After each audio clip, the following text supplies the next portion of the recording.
श्रीमद् भागवत गीता सार कथा। इस भागवत गीता सार कथा में सुख दुख का वर्णन किया गया है।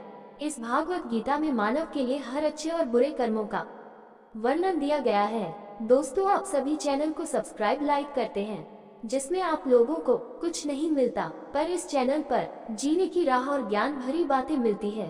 तो आपसे निवेदन है कि हमारे चैनल को आप सब सपोर्ट करें और हौसला दें कि हम आप लोगों के लिए अच्छा ज्ञान, अच्छी बातें और अच्छे राह पर चलने के लिए अच्छा ज्ञान आप सबके लिए पहुंचाता रहूं। नमस्कार मित्रों, आप सबका हमारे चैनल पर स्वागत है। दोस्तों, इस चैनल पर सारे वेदों का ज्ञान मिलेगा। भगवद गीता अध्याय 3 श्लोक 18।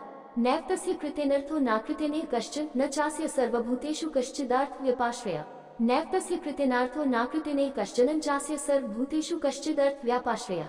न नहीं ईद सचमुच तस्य उसका कृत्रिम कर्तव्य पालन से अर्थ लाभ न नहीं अकृत्रिम कर्तव्य के निर्वहन के बिना यहाँ कश्चन जो कुछ भी न कभी नहीं च तथा अस्य उस व्यक्ति का सर्वभूतेषु सभी जीवित प्राणियों में कश्चित कोई भी अर्थ आवश्यकता व्यापाश्रय निर्भर रहना। नैवतस्य कृतेनार्थो नाकृतेनेह कश्चन चास्य सर्वभूतेषु कश्चिदर्थ व्यापाश्रय। अनुवाद: ऐसी आत्म साक्षात्कारी आत्माओं को अपने कर्तव्यों का निर्वहन या त्याग करने में न तो कुछ हासिल करना है और न ही कुछ खोना है। न ही उन्हें अपने स्वार्थ की पूर्ति के लिए अन्य प्राणियों पर निर्भर रहने की आवश्यकता है। ये स्व अनुभूत व्यक्तित्व आत्मा के दिव्य मंच पर स्थित है। उनकी प्रत्येक गतिविधि ईश्वर की सेवा में दिव्य है। तो वर्णाश्रम धर्म के अनुसार शारीरिक स्तर पर सांसारिक लोगों के लिए निर्धारित कर्तव्य अब उन पर लागू नहीं होते हैं। यहाँ कर्म और भक्ति में अंतर करना आवश्यक है। पहले श्री कृष्ण कर्म या निर्धारित सांसारिक कर्तव्यों के बारे में बात कर रहे थे और कह रहे थे कि उन्हें भगवान को अर्पित करने के रूप में किया जाना चाहिए। यह मन को शुद्ध करने, उसे सांसारिक प्रदूषण से ऊपर उठने में मदद करने के लिए आवश्यक था।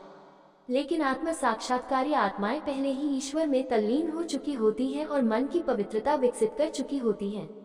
ये दिव्यवादी सीधे भक्ति या शुद्ध आध्यात्मिक गतिविधियों जैसे ध्यान, पूजा, कीर्तन, गुरु की सेवा आदि में लगे हुए हैं। यदि ऐसी आत्माएं अपने सांसारिक कर्तव्यों को अस्वीकार करती हैं, तो इसे पाप नहीं माना जाता है। यदि वे चाहें तो वे सांसारिक कर्तव्यों का पालन करना जारी रख सकते हैं, लेकिन वे उन्हें करने के लिए बाध्य नहीं हैं। ऐतिहासिक दृष्टि से संत दो प्रकार के होते हैं। एक प्रहलाद, ध्रुव, अम्बरीश, पृथु और विभीषण जैसे लोग, जिन्होंने दिव्य मंच प्राप्त करने के बाद भी अपने सांसारिक कर्तव्यों का पालन करना जारी रखा। ये कर्म योगी थे। बाह्य रूप से वे अपने शरीर से अपना कर्तव्य निभा रहे थे, जबकि आंतरिक रूप से उनका मन ईश्वर से जुड़ा हुआ था। दो शंकराचार्य, माधवाचार्य, रामानुजाचार्य और चैतन्य महाप्रभु जैसे लोग, जिन्होंने अपने सांसारिक कर्तव्यों को अस्वीकार कर दिया और जीवन के त्याग को स्वीकार कर लिया। ये कर्म सन्यासी थे, जो आंतरिक और बाह्य शरीर और मन दोनों से केवल भगवान की भक्ति में लगे हुए थे। इस श्लोक में श्री कृष्ण अर्जुन से कहते हैं कि आत्मज्ञानी के लिए दोनों विकल्प मौजूद हैं। अब वे अगले श्लोक में ये बताते हैं कि वे अर्जुन को इनमें से किसकी अनुशंसा करते हैं। भगवद गीता अध्याय 3 श्लोक 19। तस्मात् सततं कार्यं कर्म समाचार असक्तो ह्यचरन् कर्म परमाप्नोति पुरुष। तस्मात् असक्तः सततं कार्यं कर्म समाचर असक्तो ह्याचरन् कर्म परमाप्नोति पुरुषः। तस्मात् इसलिए असक्तः आसक्ति रहित, सततम निरंतर, कार्यम कर्तव्य कर्म क्रिया समाचर निष्पादित करे, असक्तः अनासक्त, नमस्ते अवश्य, आचरण करना कर्म कार्य परम परम आपनोति प्राप्त करता है, पुरुषः एक व्यक्ति।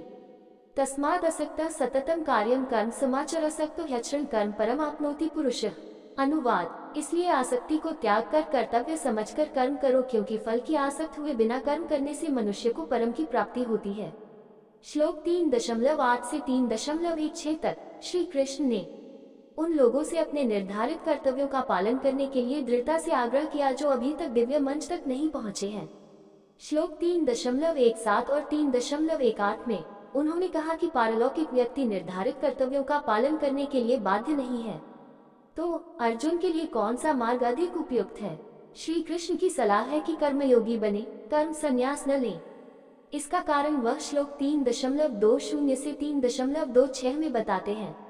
दोस्तों, आपसे निवेदन है कि हमारे चैनल को आप लोग सपोर्ट करें।